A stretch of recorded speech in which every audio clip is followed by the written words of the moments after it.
Okay.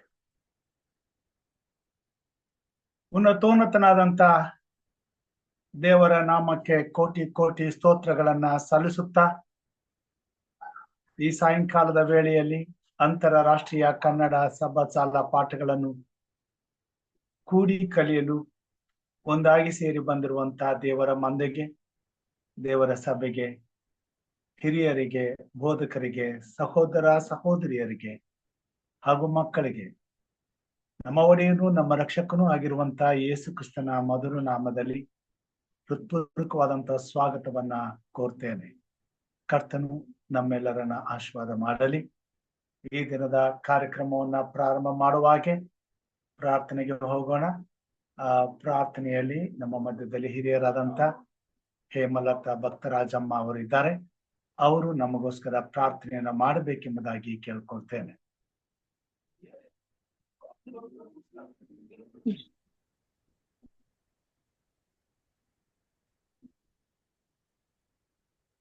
ನಮಸ್ಕಾರ ಪಾಸ್ಟ್ರೆ.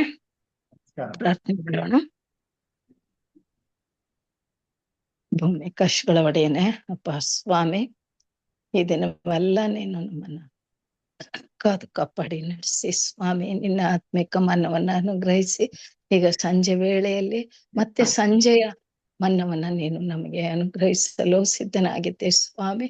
ತಂದೆಯಾದ ದೇವರೇ, ಈ ಒಂದು ಮನ್ನವನ್ನ ಸೇವಿಸಲು ನಾವು ಸಿದ್ಧರಾಗಿ ಸ್ವಾಮಿ ಶುದ್ಧರಾಗಿ ನಿನ್ನ ಸನ್ನಿಧಿಯಲ್ಲಿ ಕೂಡಿ ಬಂತು ನಿನ್ನ ವಾಕ್ಯಗಳ ಮೂಲಕ ನಮ್ಮನ್ನ ಶುದ್ಧಗೊಳಿಸಿಕೊಳ್ಳುವ ಹಾಗೆ ಮತ್ತು ಆತ್ಮನ ಬಲವನ್ನು ಹೊಂದುವ ಹಾಗೆ ನಿನ್ನ ಕೃಪಾಶೀರ್ವಾದ ನೀಡು ಸ್ವಾಮಿ. ಈ ಒಂದು ವೇದಿಕೆಯನ್ನು ಒದಗಿಸಿಕೊಟ್ಟಂತ ಪಾಸ್ಟರ್ ರಾಜು ಅವರನ್ನು ಹೆಚ್ಚೆಚ್ಚಾಗಿ ನೀನು ಆಶೀರ್ವದಿಸಪ್ಪ. ಅವರ ಕುಟುಂಬವನ್ನ ಆಶೀರ್ವದಿಸು. ಈ ಮಗನಿಗೆ ಬೇಕಾದಂತ ಆತ್ಮಿಕ ಮಾನವ ಮತ್ತು ಶಾರೀರಿಕ ಬಲವನ್ನ ಕೊಡು ಸ್ವಾಮಿ, ಆರೋಗ್ಯವನ್ನ ಕೊಡು ಸ್ವಾಮಿ.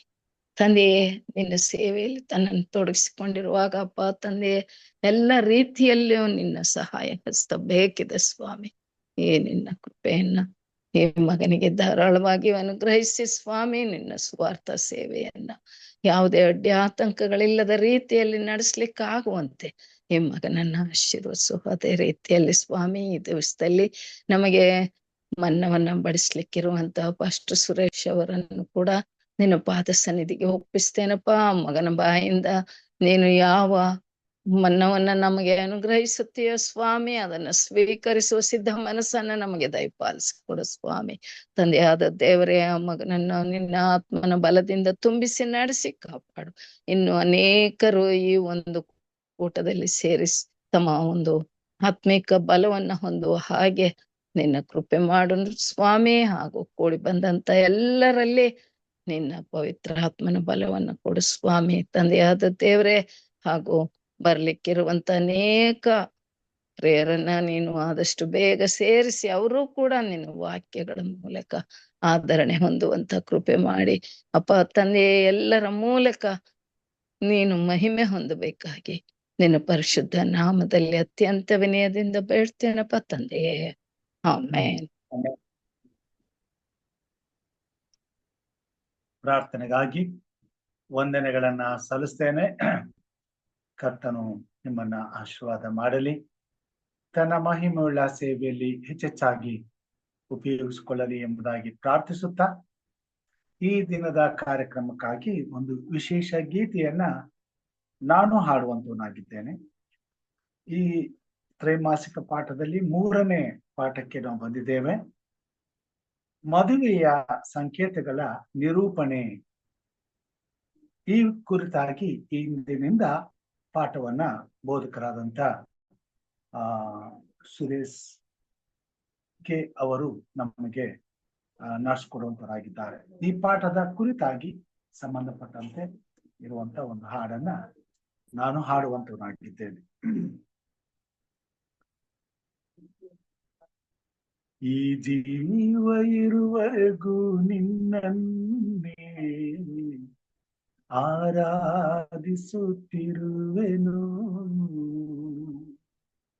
ಈ ಪ್ರಾಣ ಇರುವರೆಗೂ ನಿನ್ನನ್ನೇ ಪ್ರೀತಿಸುತ್ತಲೇ ಇರುವೆನು, ಈ ಜೀವ ಇರುವರೆಗೂ ನಿನ್ನನ್ನೇ ಆರಾಧಿಸುತ್ತಿರುವೆನು, ಈ ಪ್ರಾಣ ಇರುವರೆಗೂ ನಿನ್ನನ್ನೇ ಪ್ರೀತಿಸುತ್ತಲೇ ಇರುವೆನು.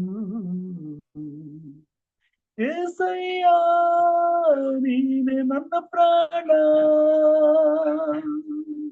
ಏಸಯ್ಯ ನೀನೆ ನನ್ನ ಜೀವ, ಈ ಜೀವ ಇರುವರೆಗೂ ನಿನ್ನನ್ನೇ ಆರಾಧಿಸುತ್ತಿರುವೆನು, ಈ ಪ್ರಾಣ ಇರುವರೆಗೂ ನಿನ್ನನ್ನೇ ಪ್ರೀತಿಸುತ್ತಲೇ ಇರುವೆನು. ಬಡತನವೇ ಇರಲಿ ಸಿರಿತನವೇ ಬರಲಿ ನಿನ್ನನ್ನೇ ಹಿಂಬಾಲಿಸುವೆ, ಕಷ್ಟವೇ ಇರಲಿ ನಷ್ಟವೇ ಆಗಲಿ ನಿನ್ನನ್ನು ಬಿಡಲಾರೆನು, ಬಡತನವೇ ಇರಲಿ ಸಿರಿತನವೇ ಬರಲಿ ನಿನ್ನನ್ನೇ ಹಿಂಬಾಲಿಸುವೆ, ಕಷ್ಟವೇ ಇರಲಿ ನಷ್ಟವೇ ಆಗಲಿ ನಿನ್ನನ್ನು ಬಿಡಲಾರೆನು. ಏಸಯ್ಯ ನೀನೆ ನನ್ನ ಪ್ರಾಣ, ಏಸಯ್ಯ ನೀನೆ ನನ್ನ ಜೀವ, ಹಿಂಸೆಯೇ ಇರಲಿ ದುಃಖವೇ ಬರಲಿ ನಾ ಸೋತು ಹೋಗಲಾರೆನು, ನೋವೇನೇ ಇರಲಿ ಜೀವವೇ ಹೋಗಲಿ ನಿನ್ನ ಜೊತೆಗೆ ನಾ ಬರುವೆನು, ಹಿಂಸೆಯೇ ಇರಲಿ ದುಃಖವೇ ಬರಲಿ ನಾ ಸೋತು ಹೋಗಲಾರೆನು, ನೋವೇನೇ ಇರಲಿ ಜೀವವೇ ಹೋಗಲಿ ನಿನ್ನ ಜೊತೆಯೇ ನಾ ಬರುವೆನು. ಏಸಯ್ಯ ನೀನೆ ನನ್ನ ಪ್ರಾಣ, ಏಸಯ್ಯ ನೀನೆ ನನ್ನ ಜೀವ, ಯಾರೇನೆ ಅನ್ನಲಿ ತಿರಸ್ಕಾರವೇ ಬರಲಿ ಧೈರ್ಯದಿ ನಾ ಸಾಗುವೆ, ಬಹಿಷ್ಕಾರವಾಗಲಿ ಬಲಹೀನನಾಗಲಿ ನಿನಗಾಗಿಯೇ ನಾ ಬಾಳುವೆ, ಯಾರೇನೆ ಅನ್ನಲಿ ತಿರಸ್ಕಾರವೇ ಬರಲಿ ಧೈರ್ಯದಿ ನಾ ಸಾಗುವೆ,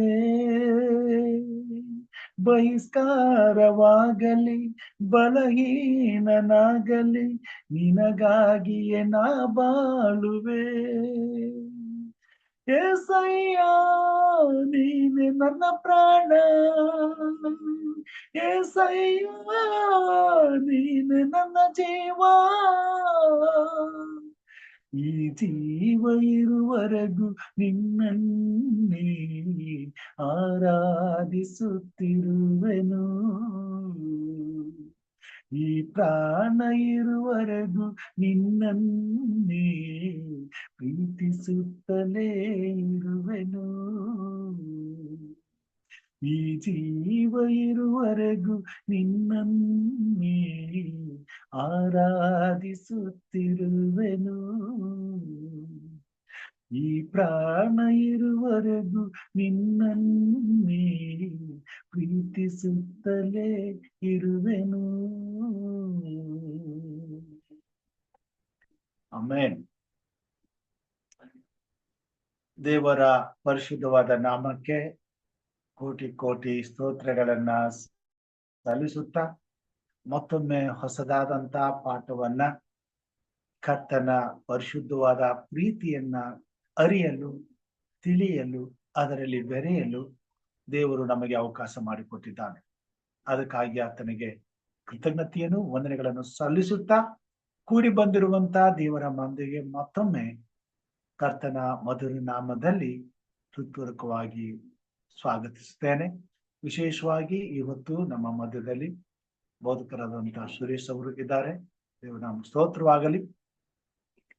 ಅವರು ದೇವರ ಆತ್ಮನಿಂದ ನಡೆಸಲ್ಪಡುತ್ತಾ ದೇವರ ಸಭೆಯಲ್ಲಿ ದೇವರ ಸೇವೆಯನ್ನ ನಿರ್ವಹಿಸುತ್ತಾ ಕರ್ತನಿಗೆ ಮೆಚ್ಚುಗೆಯಾದಂತಹ ಸೇವೆಯನ್ನ ನಡೆಸುತ್ತಿರುವಾಗ ನಮ್ಮ ಜೊತೆಯಲ್ಲಿ ದೇವರ ಮಧುರವಾದಂತಹ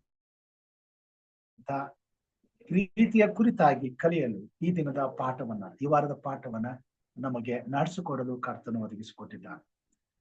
ನಾವೆಲ್ಲರೂ ಪ್ರಾರ್ಥನಾ ಪೂರ್ವಕವಾಗಿ ಈ ಪಾಠಗಳನ್ನ ನಡೆಸಲು ಮುಂದೆ ಬರುವಂತಹ ಪ್ರತಿಯೊಬ್ಬ ಬೋಧಕರನ್ನ ನಾವು ಆಹ್ವಾನಿಸುವಂತರಾಗಿದ್ದೇವೆ ಮತ್ತು ಅವರಿಗಾಗಿ ಪ್ರಾರ್ಥಿಸುವಂತರಾಗಿದ್ದೇವೆ. ಈ ದಿನದ ಪ್ರಾರ್ಥನೆಯ ಫಲವಾಗಿ ನಮ್ಮ ಜೊತೆಯಲ್ಲಿ ಬೋಧಕರಾದಂತಹ ಸುರೇಶ್ ಅವರಿದ್ದಾರೆ. ದೇವರವನ್ನ ಆಶೀರ್ವಾದ ಮಾಡಲಿ ಮತ್ತು ಈ ಪಾಠವನ್ನ ನಡೆಸಿಕೊಡಲು ಕರ್ತನು ಇಮ್ಮಡಿಯಾಗಿ ಅವರ ಜೊತೆಯಲ್ಲಿ ಮಾತನಾಡಲಿ, ಅವರನ್ನು ಉಪಯೋಗಿಸಲಿ ಹಾಗೂ ಈ ಕಾರ್ಯಕ್ರಮದ ಮುಖಾಂತರವಾಗಿ ಜನರ ಹೃದಯವನ್ನ ಸ್ಪಂದಿಸಿ ಕರ್ತನ ಪರಿಶುದ್ಧವಾದ ಪ್ರೀತಿಯನ್ನ ಪ್ರತಿಯೊಂದು ಹೃದಯಕ್ಕೂ ಮುಟ್ಟುವಂತೆ ಕರ್ತನು ಅವರನ್ನು ಉಪಯೋಗಿಸಿಕೊಳ್ಳಲಿ ಎಂಬುದಾಗಿ ಪ್ರಾರ್ಥಿಸುತ್ತಾ ಈ ಸಮಯದಲ್ಲಿ ಅವರನ್ನ ಈ ದಿನದ ಪಾಠವನ್ನ ಪರಿಚಯಿಸಿಕೊಳ್ಳಕ್ಕಾಗುವಾಗಿ ಅವರನ್ನ ತುಂಬ ಹೃದಯದಿಂದ ಯೇಸು ಕ್ರಿಸ್ತನ ಮಧುರ ನಾಮದಲ್ಲಿ ಹೃತ್ಪೂರ್ವಕವಾಗಿ ಸ್ವಾಗತಿಸ್ತೇನೆ. ಬೋಧಕರೇ, ಇದು ನಿಮ್ಮ ಸಮಯ. ಈ ಪಾಠವನ್ನ ನೀವು ಹಂಚಿಕೊಡಬೇಕೆಂಬುದಾಗಿ ಕೇಳ್ಕೊಳ್ತೇನೆ.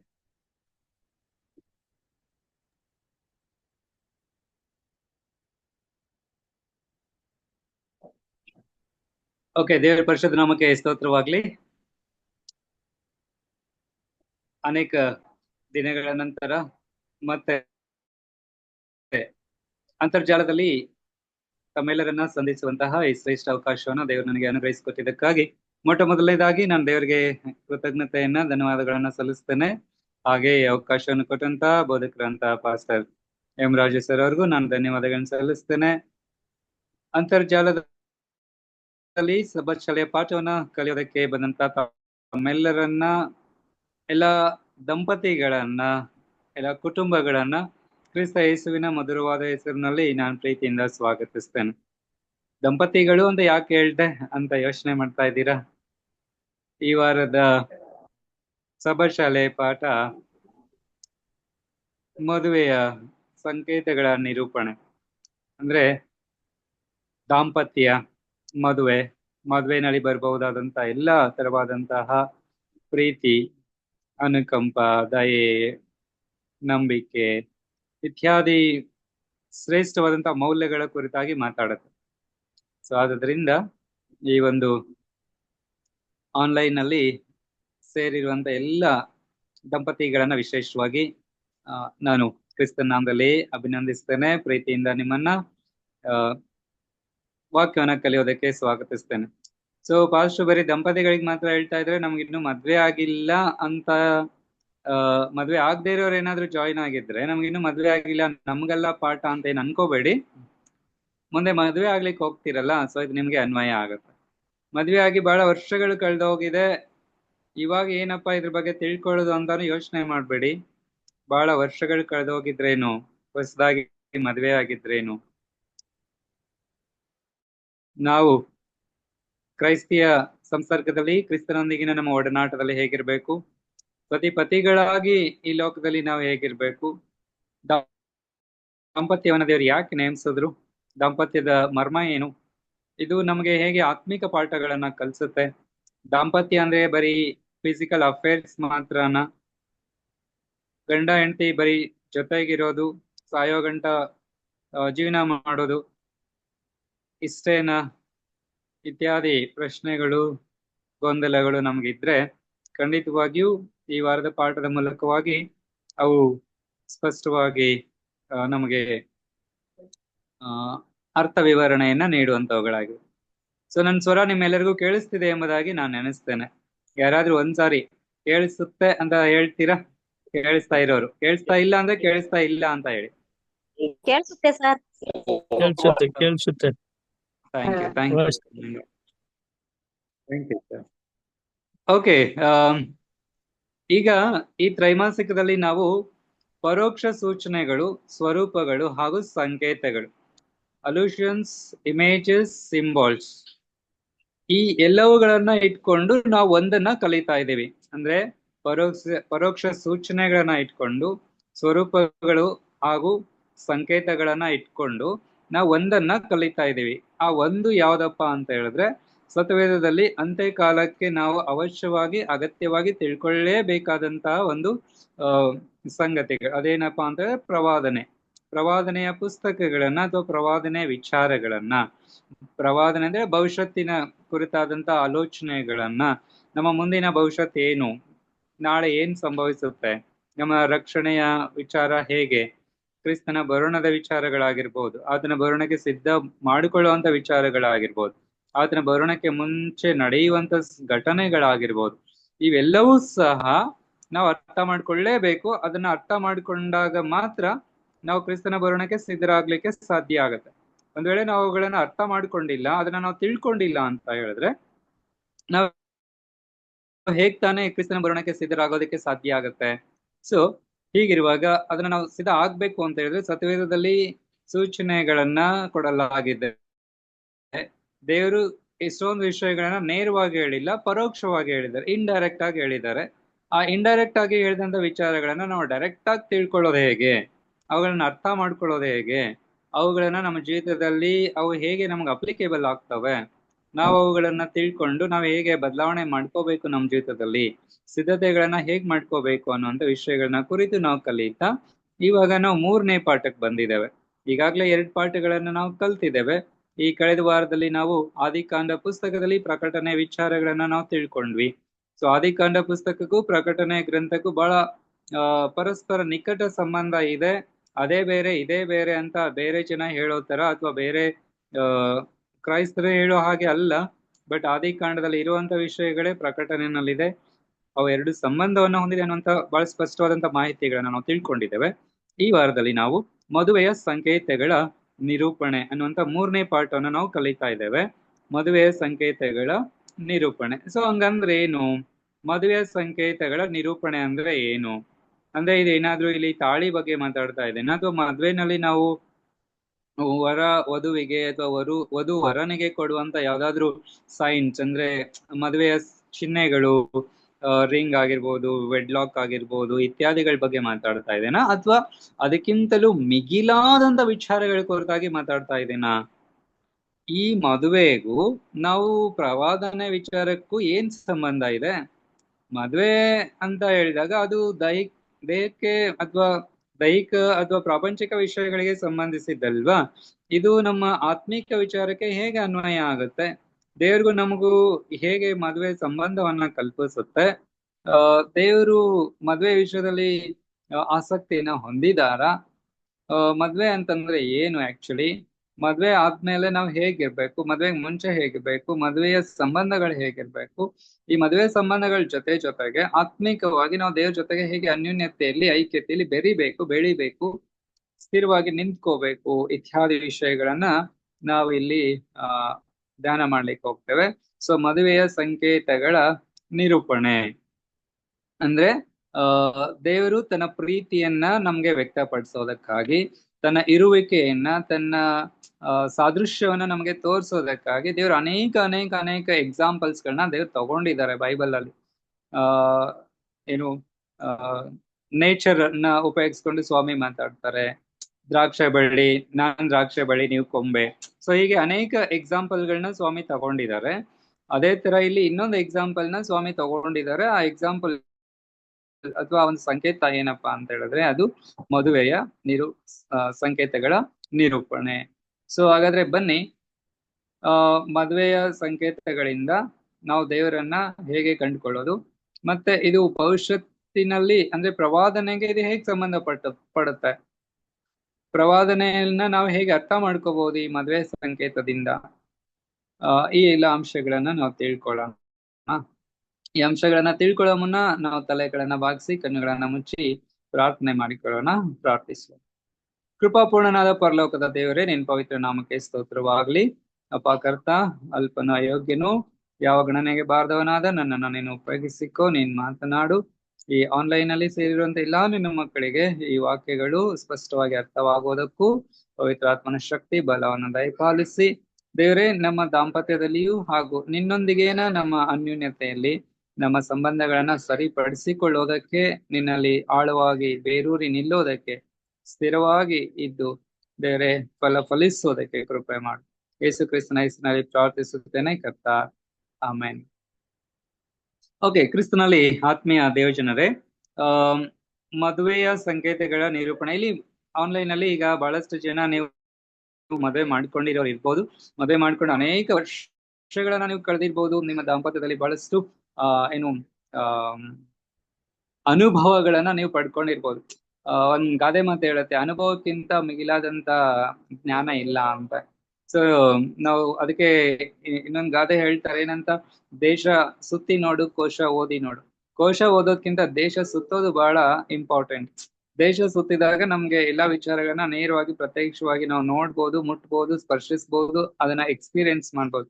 ಆದ್ರೆ ಕೋಶ ಓದೋದ್ರಿಂದ ಬರೀ ನಾವು ಓದ್ಬೋದು, ತಿಳ್ಕೋಬಹುದು ಅಷ್ಟೇ, ಹೌದಲ್ವಾ? ಸೊ ಹಾಗೆ ಇಲ್ಲಿ ಬಹಳಷ್ಟು ಜನ ಮದುವೆ ಮಾಡ್ಕೊಂಡಿರೋಂಥವ್ರು ಇದ್ದೀರಾ. ನಿಮ್ಮ ದಾಂಪತ್ಯದ ಮುಖಾಂತರವಾಗಿ ನೀವು ಎಷ್ಟೊಂದು ಪಾಠಗಳನ್ನ ಕಲ್ತ್ಕೊಂಡಿರ್ತೀರಾ. ಅದು ನಿಮ್ಮ ಆತ್ಮಿಕ ಜೀವಿತಕ್ಕೆ ಬಹಳಷ್ಟು ಸಹಾಯವನ್ನು ಉಂಟು ಮಾಡಿರುತ್ತೆ. ಸೊ ನೀವು ನಮ್ ಜೊತೆಗೆ ಹಂಚಿಕೊಳ್ಳಿ ನಿಮ್ಮ ಅನುಭವಗಳನ್ನ. ನಾನು ಅಷ್ಟಾಗಿ ತಿಳಿದವನಲ್ಲ, ಅದೇ ದೇವ್ರು ನನಗೆ ಎಷ್ಟು ಜ್ಞಾನವನ್ನ ಕೊಟ್ಟಿದ್ದಾರೋ ಅಷ್ಟನ್ನ ಮಾತ್ರ ನಾನು ಹಂಚ್ಕೊಳ್ಳೋದಕ್ಕೆ ಬಯಸ್ತೇನೆ. ಸ್ಮರಣ ವಾಕ್ಯ ಈ ರೀತಿಯಾಗಿ ಹೇಳುತ್ತೆ, ಪ್ರಕಟಣೆ ಪುಸ್ತಕ 19ನೇ ಅಧ್ಯಾಯದ 19ನೇ ವಚನ. ಸ್ಮರಣ ವಾಕ್ಯದಲ್ಲಿ ಯಾರಾದ್ರೂ ಓದ್ತೀರಾ? ಪ್ರಕಟಣೆ 19:9.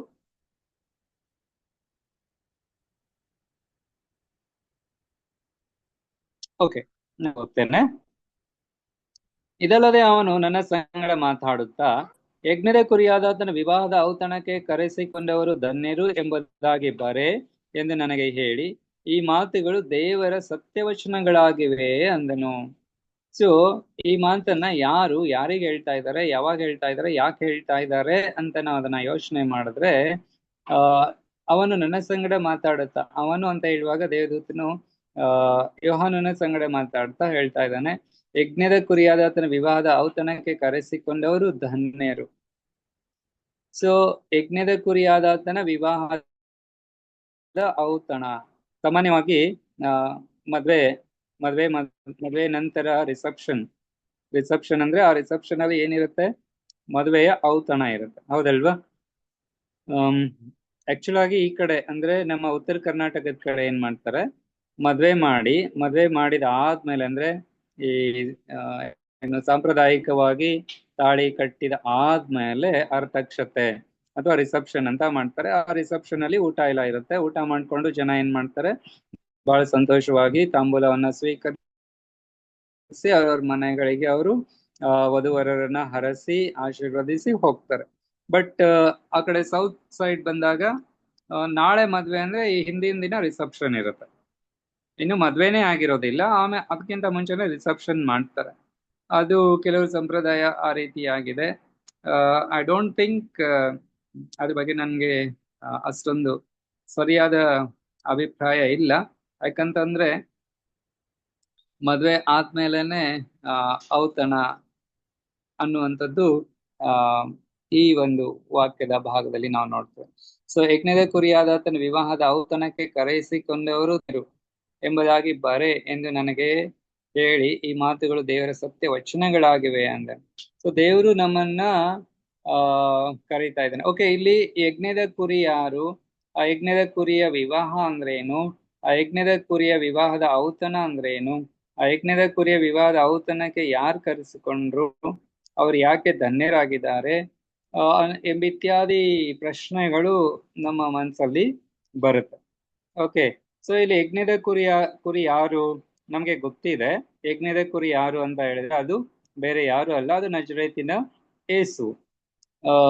ಯಾಕೆ ಆತನನ್ನ ಯಜ್ಞದ ಕುರಿ ಎಂಬುದಾಗಿ ಕರೀತೇವೆ? ಈಗ ಕಳೆದ ವಾರದ ಪಾಠದಲ್ಲಿ ನಾವು ಅದನ್ನ ಅರ್ಥ ಮಾಡ್ಕೊಂಡಿರ್ತೇವೆ, ಯಾಕೆ ಯೇಸು ಕ್ರಿಸ್ತನ ಯಜ್ಞದ ಕುರಿ ಆಗಿದ್ದಾನೆ ಅಂತ ಹೇಳಿ. ಸೊ ಯಜ್ಞದ ಕುರಿಯಾದಂತ ಯೇಸು ಕ್ರಿಸ್ತನು ಆತನ ವಿವಾಹದ ಔತಣಕ್ಕೆ ಕರೆಸಿಕೊಂಡವರು ಧನ್ಯರು ಅಂತ ಹೇಳ್ತಾ ಇದೆ. ಸೊ ಹಾಗಾದ್ರೆ ಯಜ್ಞದ ಕುರಿಯಾದಂತ ಯೇಸು ಕ್ರಿಸ್ತನು ಮದುವೆ ಮಾಡ್ಕೊಳ್ತಾ ಇದ್ದಾನೆ ಅಂತ ನಮ್ಗೆ ಇಲ್ಲಿ ಅರ್ಥ ಆಗತ್ತೆ. ಸರಿ, ಹಾಗಾದ್ರೆ ಈ ಯಜ್ಞದ ಕುರಿಯಾದಂತ ಯೇಸು ಕ್ರಿಸ್ತನು ಮದುವೆ ಮಾಡ್ಕೊಳ್ತಾನೆ. ಯಾರನ್ನ ಮದುವೆ ಮಾಡ್ಕೊಳ್ತಾನೆ? ಆತನು ಮದುವೆ ಮಾಡ್ಕೊಂಡು ಓಕೆ, ಯಾರನ್ನ ಮದುವೆ ಮಾಡ್ಕೊಳ್ತಾನೆ? ಮತ್ತೆ ಯಾರು ಔತಣಕ್ಕೆ ಕರೆಸ್ಕೊಳ್ತಾರೆ?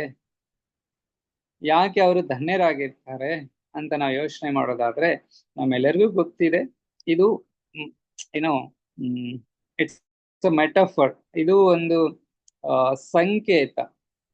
ಇದು ನೈಜ ಅಲ್ಲ. ನೈಜ ಅಂತಂದ್ರೆ ವಾಸ್ತವ ಅಲ್ಲ. ವಾಸ್ತವ ಅಂತ ಹೇಳಿದ್ರೆ ಈಗ ಒಬ್ಬ ಪುರುಷ ಇನ್ನೊಬ್ಬ ಸ್ತ್ರೀಯನ್ನ ಅಥವಾ ಒಬ್ಬ ಸ್ತ್ರೀ ಇನ್ನೊಬ್ಬ ಪುರುಷನನ್ನ ಮದುವೆ ಮಾಡಿಕೊಳ್ಳುವಂಥದ್ದು ಅದು ವಾಸ್ತವ ಸಂಗತಿ. ಆದ್ರೆ ಇಲ್ಲಿ ಈ ವಾಕ್ಯ ಭಾಗದಲ್ಲಿ ಇರುವಂತದ್ದು ಇದು ಒಂದು ಮೆಟಫರ್, ಅಂದ್ರೆ ಇದು ಒಂದು ಹೋಲಿಕೆ. ಓಕೆ, ಯೇಸು ಕ್ರಿಸ್ತನು ಮದುವೆ ಮಾಡ್ಕೊಳ್ತಾ ಇದ್ದಾನೆ. ಯಾರನ್ನ ಮದುವೆ ಮಾಡ್ಕೊಳ್ತಾ ಇದ್ದಾನೆ? ಮದುವಣ ಗಿತ್ತಿ ಯಾರು? ಹಾಗಾದ್ರೆ ಆತನ ಮದಲಿಂಗ ಅನ್ನೋದಾದ್ರೆ ಅಥವಾ ಆತನ ಮದವಣಿಗ ಅಂತ ಹೇಳೋದಾದ್ರೆ ಮೊದಲ ಗಿತ್ತಿ ಯಾರು? ನಾವು ಸತ್ಯವೇದದ ಅನೇಕ ವಚನಗಳಲ್ಲಿ ಕಾಣ್ತೇವೆ, ಮೊದಲ ಗಿತ್ತಿ ಸಭೆ. ಸೊ ಯೇಸು ಕ್ರಿಸ್ತನು ಯಾರನ್ನ ವರಿಸ್ಲಿಕ್ಕೆ ಹೋಗ್ತಾ ಇದ್ದಾನೆ? ಸಭೆಯನ್ನ ವರಿಸ್ಲಿಕ್ಕೆ ಹೋಗ್ತಾ ಇದ್ದಾನೆ. ಹಾಗಾದ್ರೆ ಸಭೆ ಅಂದ್ರೆ ಯಾರು? ಸಭೆ ಅಂತ ಹೇಳಿದ್ರೆ ಈ ವಾಕ್ಯವನ್ನ ಧ್ಯಾನ ಮಾಡ್ತಾ ಇರುವಂತ, ಇದನ್ನ ಕೇಳ್ತಾ ಇರುವಂತ, ಈ ವಾಕ್ಯದಲ್ಲಿ ಬರ್ದಿರುವಂತ ವಿಷಯಗಳನ್ನ ಅರ್ಥ ಮಾಡಿಕೊಂಡು ಕ್ರಿಸ್ತನನ್ನ ಅಂಗೀಕರಿಸಿ, ರಕ್ಷಕರನ್ನಾಗಿ ಅಂಗೀಕರಿಸಿ ಆತನ ಬರೋಣವನ್ನ ಎದುರು ನೋಡ್ತಾ ಇರುವಂತ ನಾವೇ ಸಭೆ. ಸೊ ಹಾಗಾದ್ರೆ ಕ್ರಿಸ್ತನು ನಮ್ಮನ್ನ ಕರೆದಿದ್ದಾನೆ. ಏನಕ್ಕೆ ಕರೆದಿದ್ದಾನೆ? ಆ ಮದುವೆಯ ಔತಣಕ್ಕೆ ಸ್ವಾಮಿ ನಮ್ಮನ್ನ ಕರೆದಿದ್ದಾನೆ. ಸೊ ಈಗ ನಾವು ಮದುವೆ ಔತಣಕ್ಕೆ ಕರೆಸಿಕೊಂಡವರಂತ ನಾವು ಏನಾಗಿದ್ದೇವೆ? ನಾವು ಆಶೀರ್ವದಿಸಲ್ಪಟ್ಟಿದ್ದೇವೆ, ನಾವು ಧನ್ಯರಾಗಿದ್ದೇವೆ. ಯಾಕೆಂತ ಹೇಳಿದ್ರೆ ಈ ಅಪಾರ್ಚುನಿಟಿ ಎಲ್ಲರಿಗೂ ಇರೋದಿಲ್ಲ. ಅಂದ್ರೆ ಈಗ ನಾವು ಯಾರಾದ್ರೂ ನಮ್ಮ ಕುಟುಂಬದಲ್ಲಿ ಮದುವೆ ಮಾಡ್ಬೇಕು ಅಂತ ಹೇಳಿದ್ರೆ ನಾವು ಮದುವೆ ಮಾಡ್ತೀವಿ. ಮದುವೆ ಮಾಡುವಾಗ ನಾವು ದಾರಿನಲ್ಲಿ ಹೋಗೋರ್ನ ಬರೋರ್ನ ಸಿಕ್ಕವ್ರನ್ನೆಲ್ಲ ಕರೆಯೋದಿಲ್ಲ ಅಲ್ಲ. ನಮಗೆ ಯಾರು ಬಹಳ ಆತ್ಮೀಯರಾಗಿರ್ತಾರೋ, ಯಾರು ಸಂಬಂಧಿಗಳಾಗಿರ್ತಾರೋ, ರಕ್ತ ಸಂಬಂಧಿಗಳಾಗಿರ್ಬೋದು, ಸ್ನೇಹ ಸಂಬಂಧದಲ್ಲಿರ್ಬೋದು, ಅಥವಾ ನಮ್ಮ ಕೊಲೀಗ್ಸ್ ಆಗಿರ್ಬೋದು, ನಮ್ಮ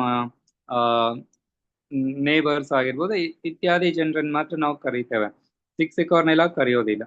ಸೊ ಹಾಗೆ ಇಲ್ಲಿ ದೇವರು ನಮ್ಮನ್ನ ಕರೆದಿದ್ದಾನೆ ಅಂತ ಹೇಳಿದ್ರೆ ನಿಜವಾಗ್ಲೂ ನಾವು ಧನ್ಯರು. ಅಂದ್ರೆ ಯಾರ್ಯಾರನ್ನೆಲ್ಲ ಕರೀತಾನೋ ಅವರು ಧನ್ಯರು. ಅಂದ್ರೆ ಯಾರಿಗೆಲ್ಲ ಈ ಸತ್ಯ ಸುವಾರ್ತೆ ತಿಳಿಸಲ್ಪಡುತ್ತೋ, ಯಜ್ಞದ ಕುರಿಯಾದಂತ ಕ್ರಿಸ್ತನೊಂದಿಗಿನ ಸಂಬಂಧವನ್ನ ಹೊಂದಿಕೊಳ್ಳೋದಕ್ಕೆ, ಅನ್ಯೂನ್ಯತೆಯನ್ನ ಹೊಂದಿಕೊಳ್ಳೋದಕ್ಕೆ, ಆತನೊಂದಿಗೆ ಬಾಂಧವ್ಯವನ್ನ ಹೊಂದಿಕೊಳ್ಳೋದಕ್ಕೆ, ಆತನ ಮಕ್ಕಳಾಗಿರೋದಕ್ಕೆ, ಆತನೊಂದಿಗೆ ನಿಕಟ ಸಂಪರ್ಕವನ್ನ ಹೊಂದೋದಕ್ಕೆ ದೇವರು ನಮ್ಮನ್ನ ಕರೆಯೋದಾದ್ರೆ ನಾವು ಧನ್ಯರು, ಭಾಗ್ಯವಂತರು, ಅಥವಾ ಆಶ್ರಯಿಸಲ್ಪಟ್ಟವರು ಎಂಬುದಾಗಿ ನಾವು ಅರ್ಥ ಮಾಡ್ಕೊಳ್ಬೇಕು. ಯಾಕೆ ಅಂತ ಹೇಳಿದ್ರೆ ಈ ಮಾತುಗಳೇನಾಗಿದೆ, ಇದು ಸತ್ಯವಚನಗಳಾಗಿದೆ, ಇದು ಸುಳ್ಳಲ್ಲ ಅನ್ನುವಂಥದ್ದನ್ನ ನಾವಿಲ್ಲಿ ಅರ್ಥ ಮಾಡ್ಕೊಳ್ಳೋಣ. ಸೊ ಈಗ ನಮ್ಗೆ ಗೊತ್ತಾಗಿರ್ಬೋದು ಈ ಸ್ಮರಣ ವಾಕ್ಯದಲ್ಲಿ ಈ ವಾರದ ಪಾಠ ಕ್ರಿಸ್ತನೊಂದಿಗೆ ನಮ್ಮ ಸಂಬಂಧವನ್ನ ಯಾವ ರೀತಿಯಾಗಿ ಹೊಂದಿದೆ, ಅಥವಾ ಇಲ್ಲಿ ಕ್ರಿಸ್ತ ಮದುವೆಯ ಕ್ರಿಸ್ತ ಮದವನಿಗ, ನಾವು ಮದವನಗಿತ್ತಿಯಾಗಿ ಯಾವ ರೀತಿಯಾದಂತ ಸಂಬಂಧವನ್ನ ನಾವು ಹೊಂದಿಕೊಂಡಿದ್ದೇವೆ ಅನ್ನುವಂಥದ್ದು ಈಗ ನಮ್ಗೆ ಸ್ಪಷ್ಟವಾಗಿ ಅರ್ಥ ಆಗಿದೆ ಎಂಬುದಾಗಿ ನಾನು ನಂಬ್ತೇನೆ. ಓಕೆ, ಈಗ ಮುಂದೆ ಹೋಗೋಣ. ತನ್ನ ಜನರ ಮೇಲೆ ದೇವರಿಗಿರೋ ಪ್ರೀತಿ ಮತ್ತು ರಕ್ಷಣೆಯ ಅಂಶಗಳನ್ನ ಬಲವಾಗಿ ತಿಳಿಸುವಂತ ಅನೇಕ ಪ್ರೇಮ ಕಥೆಗಳು ಸತ್ಯವೇದದಲ್ಲಿ ಇದಾವೆ. ಪುರುಷ ಮತ್ತೆ ಸ್ತ್ರೀ ನಡುವೆ ಒಂದು ಪವಿತ್ರವಾದ ಸಂಬಂಧ ಇರಬೇಕು ಎಂಬುದಾಗಿ ದೇವರು ಮದುವೆಯನ್ನ ನೆರವೇರಿಸಿದ್ದಾರೆ. ಸುಮ್ಮನೆ ಇಮ್ಯಾಜಿನ್ ಮಾಡ್ಕೊಳ್ಳಿ, ಅಥವಾ ಸುಮ್ಮನೆ ಯೋಚನೆ ಮಾಡಿ. ದೇವರು ಈ ಲೋಕವನ್ನ ಸೃಷ್ಟಿ ಮಾಡುವಾಗ ದೇವರು ಪುರುಷನನ್ನ ಉಂಟು ಮಾಡಿದ್ರು. ಪುರುಷನನ್ನ ಉಂಟು ಮಾಡಿದ್ಮೇಲೆ ದೇವರು ಓಕೆ ಲೆಟ್ ಇಟ್ ಬಿ ಅಂತ ಹೇಳಿ ಹಾಗೆ ಬಿಟ್ಬಿಡ್ಬಹುದಾಗಿತ್ತು. ಆದ್ರೆ ದೇವರು ಹಾಗೆ ಮಾಡ್ಲಿಲ್ಲ. ಬದಲಾಗಿ ಪುರುಷನು ಒಬ್ಬಂಟಿಗನಾಗಿರೋದು ಸರಿ ಅಲ್ಲ, ಅದು ಒಳ್ಳೇದಲ್ಲ ಅಂತ ಹೇಳಿ ದೇವ್ರು ಏನ್ ಮಾಡ್ತಾರೆ, ಆತನಿಗೆ ಸರಿ ಬೀಳುವಂತ ಸಂಗಾತಿಯನ್ನ, ಸಹಕಾರಿಣಿಯನ್ನ ಸ್ವಾಮಿ ಉಂಟು ಮಾಡ್ತಾರೆ. ಆ ಸರಿ ಬೀಳುವಂತ ಸಹಕಾರಿಣಿ ಯಾರಾಗಿದ್ರು? ಅದು ಒಬ್ಬ ಸ್ತ್ರೀ ಆಗಿದ್ಲು. ಆ ಸ್ತ್ರೀಯನ್ನ ಸ್ವಾಮಿ ಏನ್ ಮಾಡ್ತಾರೆ? ಉಂಟು ಮಾಡ್ತಾರೆ. ಆ ಉಂಟು ಮಾಡಿ ಅವರನ್ನ ಆಶೀರ್ವಾದ ಮಾಡ್ತಾರೆ. ನೀವು ಅಭಿವೃದ್ಧಿಯಾಗಿ ಹೆಚ್ಚ್ರಿ, ಭೂಮಿಯಲ್ಲೆಲ್ಲ ತುಂಬಿಕೊಂಡು ಅದನ್ನ ವಶ ಮಾಡಿಕೊಳ್ಳಿರಿ ಎಂಬುದಾಗಿ ಸ್ವಾಮಿ ಹೇಳ್ತಾರೆ. ಸೊ ಇದನ್ನೆಲ್ಲ ನಾವು ನೋಡುವಾಗ ಮದ್ವೆ ಅನ್ನುವಂಥದ್ದು ದೇವರಿಂದ ನೇಮಕವಾದಂಥದ್ದು. ಮದುವೆ ಅನ್ನುವಂಥದ್ದು ಅದು ಬಹಳ ಅಮೂಲ್ಯವಾದಂಥದ್ದು, ಅದು ಪವಿತ್ರವಾದದ್ದು, ಪರಿಶುದ್ಧವಾದದ್ದು. ಮದುವೆ ಅಂತ ಹೇಳುವಾಗ ಅದು ಅಗತ್ಯವಾಗಿ ಮನುಷ್ಯನಿಗೆ ಬೇಕಾಗಿದ್ದು. ಇದನ್ನ ದೇವ್ರು ಮಾಡಿದ್ದು, ಇದು ಮನುಷ್ಯ ಮಾಡಿದ್ದಲ್ಲ. ಸೊ ಹೀಗಾಗಿ ಯಾವುದೇ ಧರ್ಮ, ಕುಲ, ಜಾತಿ, ಪ್ರಜೆಗಳಾಗಿರ್ಲಿ, ಯಾವುದೇ ದೇಶದವರಾಗಿರ್ಲಿ, ಎಲ್ಲರೂ ಸಹ ಮದ್ವೆನ ಏನ್ ಮಾಡ್ತಾರೆ? ಅಪ್ರಿಸಿಯೇಟ್ ಮಾಡ್ತಾರೆ, ಮದ್ವೆನ ಆಕ್ಸೆಪ್ಟ್ ಮಾಡ್ತಾರೆ, ಮದ್ವೆನ ಅದು ಪರಿಶುದ್ಧವಾದದ್ದು ಎಂಬುದಾಗಿ ಪರಿಗಣಿಸ್ತಾರೆ. ಹೌದಲ್ವಾ? ಯಾರು ಮದ್ವೆ ಅಂತಂದ್ರೆ ಅದು ಅಶುದ್ಧ ಅಥವಾ ಅದು ನಿಷಿದ್ಧ ಅಂತ ಯಾರು ಹೇಳೋದಿಲ್ಲ. ಯಾವ ದೇಶಕ್ಕಾದ್ರೂ ಹೋಗಿ ನೀವು ಮದ್ವೆನ ಎಲ್ಲರೂ ಏನ್ ಮಾಡ್ತಾರೆ? ಅಂಗೀಕರಿಸ್ತಾರೆ. ಸೊ ದೇವರ ಆಲೋಚನೆಯಲ್ಲಿ ಮನುಷ್ಯ ಮದ್ವೆ ಮಾಡ್ಕೋಬೇಕು ಅನ್ನೋದಿತ್ತು. ಸೊ ಯಾಕೆ ದೇವ್ರು ಈ ತರ ಯೋಚನೆ ಮಾಡ್ತಾರೆ? ಮನುಷ್ಯ ಒಬ್ಬಂಟಿಗನಾಗಿ ಇರ್ಲಿ ಬಿಡು ಅಂತ ಅನ್ಕೋಬಹುದಾಗಿತ್ತಲ್ಲ. ಯಾಕೆ ದೇವ್ರು ಮನುಷ್ಯ ಮದ್ವೆ ಮಾಡ್ಕೋಬೇಕು ಅಂತ ಯೋಚನೆ ಮಾಡ್ತಾರೆ? ಯಾವತ್ತಾದ್ರೂ ಯೋಚನೆ ಮಾಡಿದೀರಾ? ಸಾಮಾನ್ಯವಾಗಿ ನಮ್ಗೆ ಬರೋ ಥಾಟ್ ಇಷ್ಟ ಏನಂದ್ರೆ, ಪುರುಷ ಒಬ್ಬಂಟಿಗನಾಗಿರೋದು ಸರಿ ಇಲ್ಲ, ಅದಕ್ಕೆ ಆತನಿಗೆ ಸರಿ ಬೀಳುವಂತ ಸಹಕಾರಿ ಇರ್ಬೇಕು. ಸೊ ಯಾಕೆ ಸಹಕಾರಿ ಇರ್ಬೇಕು? ನಾವ್ ಅನ್ಕೊಳ್ತೇವೆ ನಮ್ಮ ಕಷ್ಟದಲ್ಲಿ, ನಮ್ ಸುಖದಲ್ಲಿ ಭಾಗಿಯಾಗೋದಕ್ಕೆ ಸಹಕಾರಿ ಇರ್ಬೇಕು. ಅಷ್ಟೇನಾ? ನಮ್ ಕಷ್ಟದಲ್ಲಿ, ನಮ್ ಸುಖದಲ್ಲಿ ಭಾಗಿಯಾಗೋದಕ್ಕೆ ಸಹಕಾರಿ ಇರ್ಬೇಕಾ? ಇನ್ನ ಕೆಲವರು ಏನ್ ಅನ್ಕೊಳ್ತೇವೆ, ಮದ್ವೆ ಅಂತ ಹೇಳಿದ್ರೆ ಅಥವಾ ಹೆಂಡತಿ ಅಥವಾ ಗಂಡ ಅಂತ ಹೇಳಿದ್ರೆ ಅವರು ನಮ್ಮನ್ನ ಈಸ್ ಲೈಕ್ ಕೇರ್ ಟೇಕರ್. ಅದಕ್ಕೆ ಇವಾಗ ನೀವು ಆಧಾರ್ ಕಾರ್ಡ್ ಮಾಡೋದಕ್ಕೆ ಹೋಗ್ರಿ, ನಿಮ್ಮ ಗಂಡ ಅಥವಾ ಹೆಂಡತಿ ಹೆಸರನ್ನ ಹಾಕ್ಬೇಕು ಅಂತ ಹೇಳಿದ್ರೆ ಅಲ್ಲಿ ಕೇರ್ ಆಫ್ ಅಂತ ಹಾಕ್ತಾರೆ. ಮೊದಲೆಲ್ಲ wife of or husband of ಅಂತ ಹೇಳ್ತಾ ಇದ್ರು, ಸ್ಪೌಸ್ ಆಫ್ ಅಂತ ಹಾಕ್ತಾ ಇದ್ರು. ಬಟ್ ಇವಾಗ ಹಾಗಿಲ್ಲ, ಕೇರ್ ಆಫ್ ಅಂತ ಹಾಕ್ತಾರೆ. ಸೊ ಇವಾಗ ಮದ್ವೆ ಅಂತಂದ್ರೆ ಯಾಕೆ ಮದ್ವೆ ಮಾಡ್ಕೋಬೇಕು ಅಂತ ಒಂದು ಥಾಟ್ ಬಂದಾಗ ಸಾಮಾನ್ಯವಾಗಿ ಜನಕ್ಕೆ ಬರುವಂತ ಒಂದು ಆಲೋಚನೆ ಏನಂದ್ರೆ, ನಮ್ಗೆ ಕೇರ್ ಟೇಕರ್ ಒಬ್ರು ಬೇಕಲ್ಲ, ನಮ್ಮ ಏನು ಕಷ್ಟ ಸುಖ ದುಃಖಗಳನ್ನ ಹಂಚ್ಕೊಳ್ಳೋದಕ್ಕೆ ಒಬ್ರು ಬೇಕಲ್ಲ. ನಾಳೆ ನಮ್ಗೆ ವಯಸ್ಸಾದ್ಮೇಲೆ ಮುಪ್ಪಿನ ಕಾಲದಲ್ಲಿ ನಾವು ಹಾಸಿಗೆ ಹಿಡಿದ್ರೆ ಅಥವಾ ನಾವು ರೋಗ ಬಾಧೆಗಳಲ್ಲಿ ನಾವು ನರಳ್ತಾ ಇದ್ರೆ ನಮ್ಮನ್ನ ಆರೈಕೆ ಮಾಡೋದಕ್ಕೆ, ನಮ್ಮನ್ನ ಸಲಹೋದಕ್ಕೆ, ಊಟ ತಿನ್ಸೋದಕ್ಕೆ, ಒಟ್ನಲ್ಲಿ ನಮ್ಮನ್ನ ಟೇಕ್ ಕೇರ್ ಮಾಡೋದಕ್ಕೆ ಒಬ್ರು ಬೇಕಲ್ಲ ಅನ್ನುವಂತ ಒಂದು ಯೋಚನೆನಲ್ಲೂ ಜನ ಇವತ್ತಿದ್ದಾರೆ. ಆ ಒಂದು ಆಲೋಚನೆನಲ್ಲೂ ಇವತ್ತು ದಾಂಪತ್ಯ ಬೇಕು, ಮದುವೆ ಬೇಕು ಅಂತ ಬಯಸ್ತಾರೆ.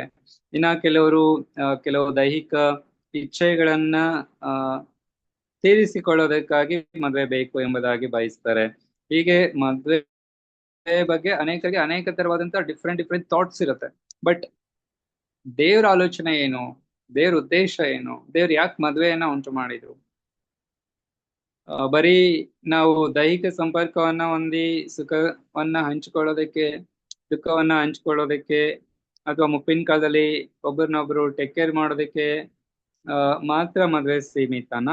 ಅಥವಾ ಅದನ್ನ ಬಿಟ್ಟು ಅದಕ್ಕಿಂತ ಅದ್ರ ಜೊತೆಗೆ ಬಿಟ್ಟು ಅಲ್ಲ, ಅದ್ರ ಜೊತೆಗೆ ಇನ್ನೂ ಮಿಗಿಲಾದದ್ದು ಏನಾದ್ರೂ ಇದೇನಾ ಅಂತ ನಾವು ಯೋಚನೆ ಮಾಡೋದಾದ್ರೆ, ಪ್ರಿಯರೇ, ಫಸ್ಟ್ ಆಫ್ ಆಲ್ ನಾವು ಮದ್ವೆ ಅಂತ ಹೇಳುವಾಗ ನಾವು ಈ ಲೋಕದಲ್ಲಿ ಫಿಸಿಕಲ್ ನಾವು ಹೇಗೆ ದೈಹಿಕವಾಗಿ ಒಬ್ಬ ಪುರುಷ ಒಬ್ಬ ಸ್ತ್ರೀಯನ್ನ ಮದುವೆ ಮಾಡ್ಕೊಂಡು ಅಥವಾ ಒಬ್ಬ ಸ್ತ್ರೀ ಒಬ್ಬ ಪುರುಷನನ್ನ ಮದುವೆ ಮಾಡ್ಕೊಂಡು ದೈಹಿಕವಾಗಿ ಅವರು ಈ ಲೋಕದಲ್ಲಿ ಹೇಗೆ ಪರಸ್ಪರ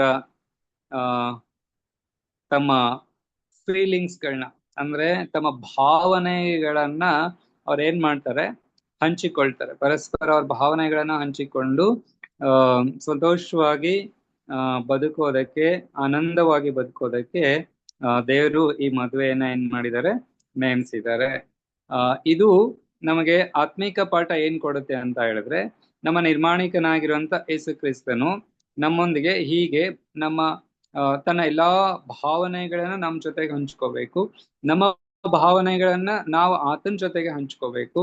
ನಾವು ಹೇಗೆ ನಮ್ಮ ಸ್ಪೌಸ್ ಜೊತೆಗೆ ನಾವು ಬಹಳ ಫ್ರೀ ಮೈಂಡೆಡ್ ಆಗಿ ನಮ್ಮ ಮನಸ್ಸಲ್ಲಿರುವಂತ ಎಲ್ಲಾ ವಿಚಾರಗಳನ್ನ, ಯೋಚನೆಗಳನ್ನ ನಾವು ಹೇಳ್ತಾ, ಅವರ ಯೋಚನೆ ವಿಚಾರಗಳನ್ನ ನಾವು ಅರ್ಥ ಮಾಡ್ಕೊಳ್ತಾ, ಏನೇ ಮಿಸ್ಅಂಡರ್ಸ್ಟ್ಯಾಂಡಿಂಗ್ಸ್ ಇದ್ರು, ಏನೇ ಸಮಸ್ಯೆಗಳು ಅಥವಾ ಏನೇ ಭಾವನೆಗಳಲ್ಲಿ ವ್ಯತ್ಯಾಸಗಳಿದ್ರು ಸಹಿತ ಅವುಗಳನ್ನ ನಾವು ಪರಸ್ಪರ ಅರ್ಥ ಮಾಡ್ಕೊಳ್ತಾ ನಮ್ಮ ಜೀವಿತವನ್ನ ಸರಿಪಡಿಸ್ಕೊಳ್ತಾ ಒಬ್ಬರಿಗೊಬ್ರು ಎಷ್ಟು ನಾವು ಅಡ್ಜಸ್ಟ್ ಆಗಿ ಅಥವಾ ಎಷ್ಟು ನಾವು ನಮ್ಮನ್ನ ನಾವು ಎಷ್ಟೊಂದು ವಿಷಯಗಳಲ್ಲಿ ತಗ್ಗಿಸ್ಕೊಂಡು ಎಷ್ಟೊಂದು ವಿಷಯಗಳನ್ನ ತ್ಯಾಗ ಮಾಡಿಕೊಂಡು ಎಷ್ಟೊಂದು ವಿಷಯಗಳನ್ನ ನಾವು ಅಳವಡಿಸಿಕೊಂಡು ಹೀಗೆ ನಾವೇನ್ ಮಾಡ್ತೇವೆ ದಾಂಪತ್ಯದಲ್ಲಿ ಮುಂದುವರಿತೇವೆ. ಸೊ ಹಾಗೆ ದೇವರು ನಮ್ ಜೊತೆಗೆ ಯಾವಾಗ್ಲೂ ತನ್ನ ಅನ್ಯೋನ್ಯತೆ, ತನ್ನ ಪ್ರೀತಿ ನಮ್ ಜೊತೆಗೆ ಸತತವಾಗಿರ್ಬೇಕು ಅಂತ ಬಯಸ್ತಾರೆ. ಈಗ ಒಬ್ಬ ಪುರುಷ ಒಬ್ಬ ಸ್ತ್ರೀ ಅವರು ಮದುವೆ ಆದ್ಮೇಲೆ ದೇವ್ರ ವಾಕ್ಯ ಹೇಳುತ್ತೆ ಅವರಿಬ್ರೆಲ್ಲ ಒಬ್ರೆ. ಆಮೇಲೆ ಅವರು ಯಾವ್ದೇ ಕಾರಣಕ್ಕೂ ಅಗಲ್ಬಾರ್ದಿಂದ ದೇವ್ರ ವಾಕ್ಯ ಹೇಳುತ್ತೆ. ಅಂದ್ರೆ ಆ ಸಂಬಂಧ ಗಟ್ಟಿಯಾಗಿರ್ಬೇಕಂದ್ರೆ ಅವ್ರು ಒಟ್ಟಿಗೆ ಇರ್ಬೇಕು, ಒಟ್ಟಿಗೆ ಬದುಕ್ಬೇಕು, ಆಲ್ 24/7. ಅಂದ್ರೆ ಸತತವಾಗಿ ಅವರ ಜೀವಿತದ ಎಲ್ಲಾ ಕ್ಷಣಗಳಲ್ಲಿ ಎಲ್ಲಾ ಗಳಿಗೆಗಳಲ್ಲಿ ಅವರು ಒಟ್ಟೊಟ್ಟಿಗೆ ಇರ್ಬೇಕು ಅಂತ ದೇವ್ರು ಬಯಸ್ತಾರೆ. ಇದು ಯಾವ ಆತ್ಮಿಕ ಪಾಠವನ್ನ ಕಲಿಸುತ್ತೆ ನಮ್ಗೆ ಅಂತ ಹೇಳಿದ್ರೆ, ನಮ್ಮ ಯಜಮಾನನಾಗಿರುವಂತ ದೇವರೊಂದಿಗೆ ನಮ್ಮ ಅನ್ಯೋನ್ಯತೆ, ನಮ್ಮ ಐಕ್ಯತೆ, ನಮ್ಮ ಬಾಂಧವ್ಯ, ನಮ್ಮ ರಿಲೇಶನ್ಶಿಪ್ ಯಾವಾಗ್ಲೂ ಇರ್ಬೇಕು. ಯಾವಾಗ್ಲೂ ನಾವು ಆತನನ್ನೇ ದೃಷ್ಟಿಸುವವರಾಗಿರ್ಬೇಕು. ನಾವು ಯಾವಾಗ್ಲೂ ಆತನೊಂದಿಗೆ ಬಹಳ ಒಂದು ಏನೋ ಏನ್ ಹೇಳ್ತಾರೆ, ಬಹಳ ಐಕ್ಯತೆಯಲ್ಲಿ ನಾವು ಜೀವಿಸ್ಬೇಕು ಅಂತ ದೇವರು ಬಯಸ್ತಾರೆ. ಸೊ ಈ ಕಾರಣದಿಂದ ದೇವರು ಏನ್ ಮಾಡಿದ್ದಾರೆ, ಈ ಲೋಕದಲ್ಲಿ ಮದ್ವೆ ಅನ್ನುವಂತ ಒಂದು ಪವಿತ್ರ ಬಂಧನ ಅನ್ನೋದಕ್ಕಿಂತ ಸಂಬಂಧ ಅಂತ ಹೇಳ್ಬೋದು, ಈ ಪವಿತ್ರ ಸಂಬಂಧವನ್ನ ದೇವರು ಉಂಟು ಮಾಡಿದ್ದಾರೆ. ಸೊ ಉದ್ದೇಶ, ನಾವು ಹೇಗೆ ಲೋಕದಲ್ಲಿ ಗಂಡ ಹೆಂಡತಿಯರು ಪರಸ್ಪರ ಪ್ರೀತಿ, ಅನ್ಯೋನ್ಯತೆ, ಐಕ್ಯತೆಯಲ್ಲಿ ಜೀವಿಸ್ತೇವೋ, ನಮ್ಮ ಭಾವನೆಗಳನ್ನ ನಾವು ಹೇಗೆ ಹಂಚಿಕೊಳ್ತೇವೋ ಅದೇ ತರ ನಮ್ಮ ಭಾವನೆಗಳನ್ನ, ನಮ್ಮ ಪ್ರೀತಿಯನ್ನ ನಾವು ದೇವ್ರ ಜೊತೆಗೆ ಹಂಚ್ಕೋಬೇಕು. ದೇವ್ರ ಜೊತೆಗೆ ನಾವು ಸತತವಾಗಿ ಸಮಯವನ್ನ ಕಳಿಬೇಕು, ನಿಕಟ ಬಾಂಧವ್ಯವನ್ನ ಹೊಂದ್ಕೋಬೇಕು ಅಂತ. ಬಟ್ ಓಕೆ, ಈಗ ಲೋಕದಲ್ಲಿ ಮದ್ವೆ ಅನ್ನುವಂತ ಸಂಬಂಧ ದೇವ್ರ ದೃಷ್ಟಿನಲ್ಲಿ ಇದಾಗಿತ್ತು.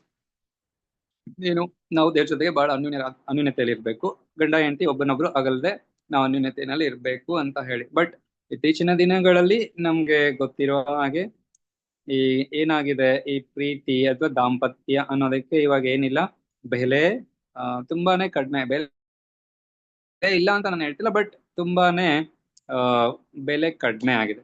ಇವಾಗ ನಾವು ನ್ಯೂಸ್ಗಳಲ್ಲೆಲ್ಲ ನೋಡ್ತಾ ಇರ್ತೀವಿ. ಮೊನ್ನೆ ಒಂದ್ ಮದ್ವೆ ನಡೀತು, ರಿಸೆಪ್ಷನ್ ನಡೀತು. ಬೆಳಿಗ್ಗೆ ಎದ್ರೆ ಮದ್ವೆ ಆಗ್ಬೇಕು ಹುಡುಗ ಹುಡುಗಿಗೆ, ಅದೇ ನೈಟ್ ಹೊತ್ತು ರಿಸೆಪ್ಷನ್ ನಡೀತು, ಹಿಂದಿನ ನೈಟ್. ಆ ನೈಟ್ ರಿಸೆಪ್ಷನ್ ಅಲ್ಲಿ ಏನಾಯ್ತು, ಒಂದು ವಾಟರ್ ಬಾಟಲ್ ಸಂಬಂಧ ಜಗಳ ಬಂತು. ಒಂದು ವಾಟರ್ ಬಾಟಲ್ನ ಗಂಡಿನ ಮನೆ ಕಡೆಯವರು ವಾಟರ್ ಬಾಟಲ್ನ ಪ್ರೊವೈಡ್ ಮಾಡ್ಲಿಲ್ಲ ಅಂತ ಹೇಳಿ ಹೆಣ್ಣಿನ ಮನೆ ಕಡೆಯವ್ರು ಜಗಳ ತವ್ರು. ಸೊ ಏನಾಯ್ತು, ಮದ್ವೆ ಮುರಿದಿತ್ತು. ಎಲ್ಲೋ ಒಂದ್ ಮದ್ವೆ ವಿಷಯ ಕೇಳಿದೆ, ಅಲ್ಲಿ ಪಾಯಸ ಕೊಟ್ಟಿರ್ಲಿಲ್ವಂತೆ, ಅದಕ್ಕೆ ಮದ್ವೆ ಮುರಿದಿತ್ತು. ಇನ್ನೊಂದ್ ಎಲ್ಲೋ ಕಡೆ ಬಾಳೆಹಣ್ಣು ಕೊಟ್ಟಿಲ್ಲ ಅಂದ್ಬಿಟ್ಟು ಮದ್ವೆ ಮುರಿದೋಯ್ತು. ಸೊ ಅಂದ್ರೆ ಇತ್ತೀಚಿನ ದಿನಗಳಲ್ಲಿ ಮದ್ವೆ ಅಂದ್ರೆ ಏನು, ಮದ್ವೆನ ಯಾಕೆ ಮಾಡ್ಕೊಳ್ತಾ ಇದೀವಿ, ಮದ್ವೆ ಆಕ್ಚುಲ್ ಆಗಿ ಏನಾಗಿದೆ, ಮದ್ವೆಯ ಸಂಬಂಧದ ಅರ್ಥ ಏನು, ಅದರ ಆಳ ಏನು, ಅದರ ಉದ್ದ ಏನು, ಅದರ ಅಗಲ ಏನು, ಅದರ ಎತ್ತರ ಏನು, ಅದರ ಸ್ಪಷ್ಟತೆ ಏನು, ಅದರ ನಿಖರತೆ ಏನು, ಮದ್ವೆ ಏನ ದೇವ್ರು ಯಾಕೆ ನೇಮಿಸಿದ್ದಾರೆ ಅನ್ನುವಂತಹ ಈ ಎಷ್ಟೊಂದು ವಿಚಾರಗಳು, ಎಷ್ಟೊಂದು ವಿಷಯಗಳು ಎಷ್ಟೊಂದು ಜನಕ್ಕೆ ಗೊತ್ತೇ ಇಲ್ಲ. ಸೊ ಹೀಗಾಗಿ ಏನಾಗ್ತಾ ಇದ್ದಾರೆ, ಇವಾಗ ಮದ್ವೆ ಸಂಬಂಧಗಳು ಮುರಿದು ಬೀಳ್ತಾ ಇದೆ. ಪತಿ ಪತ್ನಿಯರ ಮಧ್ಯದಲ್ಲಿ ಅಂಡರ್ಸ್ಟ್ಯಾಂಡಿಂಗ್ ಇಲ್ಲ. ನಾನ್ ಮೇಲು ಅಂತ ಯಾವಾಗ್ಲೂ ಕಿತ್ತಾಡುವಂಥದ್ದೇ ಇವತ್ತು ಲೋಕದಲ್ಲಿ ಇದೆ. ಸೊ ಹೀಗಾಗಿ ಎಷ್ಟೊಂದು ಮದುವೆ ಸಂಬಂಧಗಳು ಏನಾಗ್ತಾ ಇದೆ, ವಿಕೃತ ರೂಪವನ್ನ ತಾಳ್ತಾ ಇದೆ. ಇವತ್ತು ಎಷ್ಟೊಂದು ಜನನ ನಾನು ಬ್ಯಾಚುಲರ್ಸ್ಗಳನ್ನ ಮಾತಾಡ್ಸುವಾಗ ಅವ್ರು ಹೇಳ್ತಾರೆ, ಅಯ್ಯೋ ನಮ್ಮ ಮನೆಯಲ್ಲಿ ನಡೆದಂತ ಘಟನೆಗಳನ್ನ ನೋಡಿದ್ರೆ, ನಮ್ಮ ಅಣ್ಣ ಅತ್ತಿಗೆ ನೋಡಿದ್ರೆ, ಅಥವಾ ನಮ್ಮ ತಂಗಿ ಅವ್ರ ಗಂಡನ್ನ ನೋಡಿದ್ರೆ, ಅವ್ರ ಮನೆಯಲ್ಲಿ ನಡೀತಾ ಇರುವಂತ ವಿಚಾರಗಳನ್ನ ನೋಡಿದ್ರೆ ನಾವು ಮದ್ವೆನೇ ಮಾಡ್ಕೋಬಾರ್ದಪ್ಪ, ಬೇಡವೇ ಬೇಡ, ಮದ್ವೆನೇ ಬೇಡ ಅಂತ ಅನ್ಸ್ತಿದೆ ಅಂತ ಹೇಳುವಂತ ಮಟ್ಟಿಗೆ ಎಷ್ಟೊಂದು ಜನ ಇವತ್ತು ಲೋಕದಲ್ಲಿದ್ದಾರೆ. ಎಷ್ಟೋ ಜನ ರಿಜೆಕ್ಟ್ ಕೂಡ ಮಾಡಿದ್ದಾರೆ ಸಹ. ಅಯ್ಯೋ ಮದ್ವೆ ಬೇಡಪ್ಪ, ನಾನು ಹಿಂಗೆ ಇದ್ಬಿಟ್ಟು ಹಿಂಗೆ ಸಾಯ್ತೀನಿ ಅಂತಾನು ಎಷ್ಟೋ ಜನ ಅನ್ಕೊಳ್ತಾ ಇದ್ರು. ಅಂದ್ರೆ ಮದುವೆ ಅನ್ನುವಂಥದ್ದು ದೇವರ ದೃಷ್ಟಿಯಲ್ಲಿ ಬಹಳ ಪವಿತ್ರವಾದದ್ದು, ಬಹಳ ಕೋಮಲವಾದದ್ದು, ಬಹಳ ಶ್ರೇಷ್ಠವಾದದ್ದು, ಮತ್ತೆ ಆ ಮದ್ವೆನಲ್ಲಿ ಮೇಲು ಕೀಳು ಅಂತ ಬರೋದಿಲ್ಲ, ಏನು ಉಚ್ಚ ನೀಚ ಅಂತ ಬರೋದಿಲ್ಲ, ಶ್ರೇಷ್ಠ ಕನಿಷ್ಠ ಅಂತ ಬರೋದಿಲ್ಲ. ಈ ಮದ್ವೆ ಸಂಬಂಧ ಅಂತ ಹೇಳಿದ್ರೆ ಅದು ಯಾವಾಗ್ಲೂ ಈಕ್ವಾಲಿಟಿ, ಏನು ಸಮಾನತೆಯನ್ನ ತೋರಿಸುತ್ತೆ. ಅದು ಪರಸ್ಪರ ಅನ್ಯೂನ್ಯತೆಯನ್ನ ತೋರಿಸುತ್ತೆ, ಐಕ್ಯತೆಯನ್ನ ತೋರಿಸುತ್ತೆ, ನಂಬಿಕೆಯನ್ನ ತೋರಿಸುತ್ತೆ, ಪರಸ್ಪರ ಆಳವಾದಂತಹ ಬಾಂಧವ್ಯವನ್ನ ತೋರಿಸುತ್ತೆ. ದೇವರೊಂದಿಗೆ ಏನು ಪತಿ ಪತ್ನಿಯರಾಗಿ ನಾವು ಹೇಗೆ ಜೀವಿಸ್ಬೇಕು, ಮತ್ತೆ ದೇವ್ರ ಜೊತೆಗೆ ನಮ್ಮ ಸಂಬಂಧಗಳನ್ನ ಹೇಗೆ ಗಟ್ಟಿಗೊಳಿಸ್ಬೇಕು ಅನ್ನುವಂಥ ವಿಚಾರಗಳನ್ನ ತೋರಿಸುತ್ತೆ. ಸೊ ಇದೆಲ್ಲವನ್ನ ಇವತ್ತು ಜನ ಅರ್ಥ ಮಾಡ್ಕೋಬೇಕು. ಅರ್ಥ ಮಾಡ್ಕೊಂಡ್ರೆ ಮಾತ್ರ ಮದ್ವೆಗಳೇನಾಗಿರುತ್ತೆ, ಆಶೀರ್ವಾದದಾಯಕವಾಗಿರುತ್ತೆ. ಇಲ್ಲ ಅಂತ ಹೇಳಿದ್ರೆ ಆ ಮದ್ವೆ ಮುರಿದು ಬೀಳುತ್ತೆ.